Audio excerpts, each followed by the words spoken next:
Good afternoon, everybody. Welcome to Morpeth, Music in the Marketplace. It's the third week of some music in the marketplace. We've been doing this, the town team, for 4 or 5 years, probably 6 years now. It's a wonderful sunny day here in Morpeth. Please come along. We've got an excellent young singer-songwriter, Matt Dunbar, who's going to be performing. Tell us a little bit about what else you've got lined up during the rest of the programme, and I believe you've got a bit of a special finale. Yes, we've got quite a few different acts on over the next few weeks. We've got Jason King coming back. He's a great favourite of everybody in Morpeth. And the last one, which will be on September the 4th, which is a Monday, it's the last day of the school holidays, and it's celebrating the Tour of Britain cycle race coming through Morpeth. So we're going to have Heavy Steel Band, and there's going to be lots of activities, free activities, all afternoon on the town square. And what sort of reaction have you been getting from the public to these events that you've put on? Great, very good. We've had good crowds every week. The sun's always been shining, and the people of Morpeth love the free music. I am Matt Dunbar. I'm a singer-songwriter from Morpeth. Matt, tell us a little bit about how you got started in music and about your recent success in the Amazon music charts. So I got started in music by playing at school in Morpeth, at Kevy, and I got started gigging, actually playing in Morpeth as well. So the first place I ever gigged was the White Swan, which is just up the road from where we are now. And I think I got into music because it was something that I genuinely felt like I just enjoyed doing. I wasn't very sporty, but it was something that you could get involved in with other people, and it was something which I was drawn to quite strongly. It's nice to have had recent success. The EP that did well was the first one that I've done, the first one that I've made. I did everything on it myself. It was part of my university project, my final year. And when it was released, it was unexpectedly successful, and it was nice to know that people are actually interested in things that I'm doing and the music that I'm writing, which is lovely. Tell us a bit about that success, about how it appeared in the Amazon music charts, and what your initial reaction was when you discovered that. So I woke up one morning and I thought I'd just have a look, because I knew it had gone on the previous day. It had actually gone on to the marketplace itself. So I had a quick look on there just to see how it was doing, and I think it was at number 146 on the Amazon folk charts, and I was quite happy with that. That was the first thing that I've ever released, and I was like, that's not too bad. It's something. Then I went to a gig. I came back and it was up to number 7, and I was like, oh, there might be something on here. So through the power of social media, I managed to convince people to go out and buy it, and gradually it started rising further and further up the charts. And then when it hit number 1, I was quite shocked really by the fact that it was something that was actually attainable and possible for an artist who doesn't have a label or doesn't have any marketing team or A&R guys, anything like that.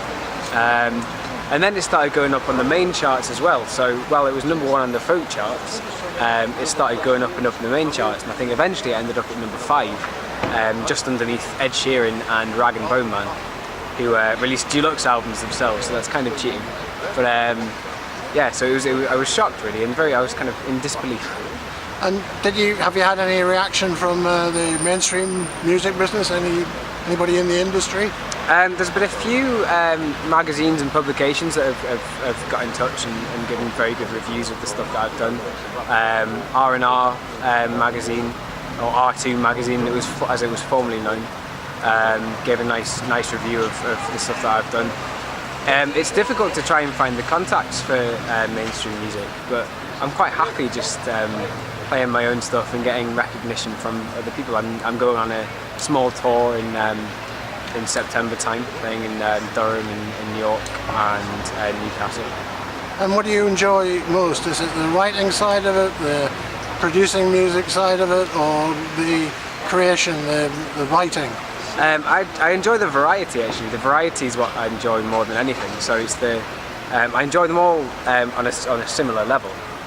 But I think having the variety to one day be writing, one day be working with someone else, and one day going out and doing live sound engineering, one day going out and playing for people, that's what gets me excited. It's getting the opportunity to do different things all the time. I think naturally I'm probably more of a performer than a writer. It's been a lonely night. It's been a dark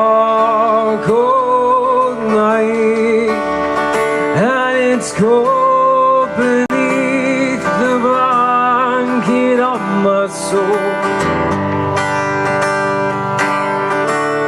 Do you remember where you used to kiss my skin, and we'd stare up at the stars up in the sky? But I'd wait for you if you wait too. No, I'll never be the one to let you go. When you were lying here, you'd whisper in my ear, "Say I'll never be the one to let you go." And I'd wait for you if you wait too. No, I'll never be the one to let you go.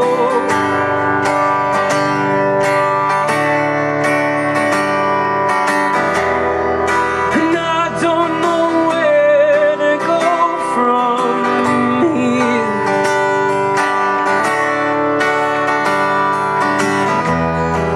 And I miss those summer nights when we'd stay up late drinking wine and beer.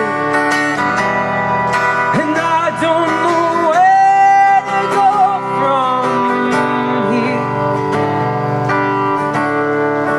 Maybe we don't go. Maybe that's clear. It's been a lonely night. It's been a dark cold night, and it's cold beneath the blanket of my soul. But I'd wait for you if you wait too. No, I'll never be the one to let you go. And oh no, and oh no, no, I'll never be the one to let you go.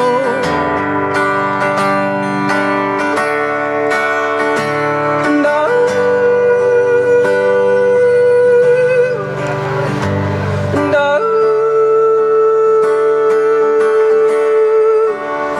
no, I'll never be the one to let you go.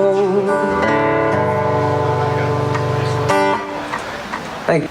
And do you see music as your future career or something else? Well, at the minute, that's what I'm doing on a freelance basis. So in addition to performing and to writing my own music, I also compose for short films and for video games. I do sound design, do live sound, I do promotion as well, so I put events on, and that keeps me relatively busy.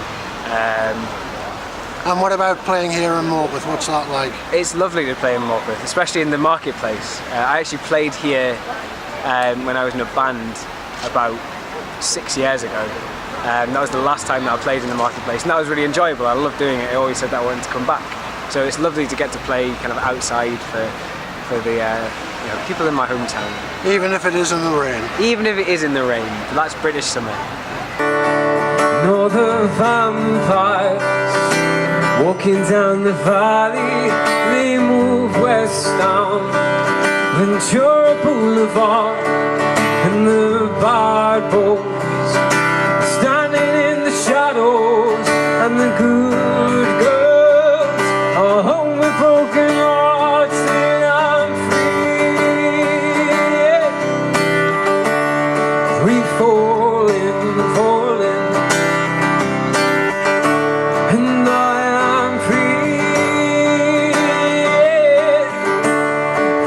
cold.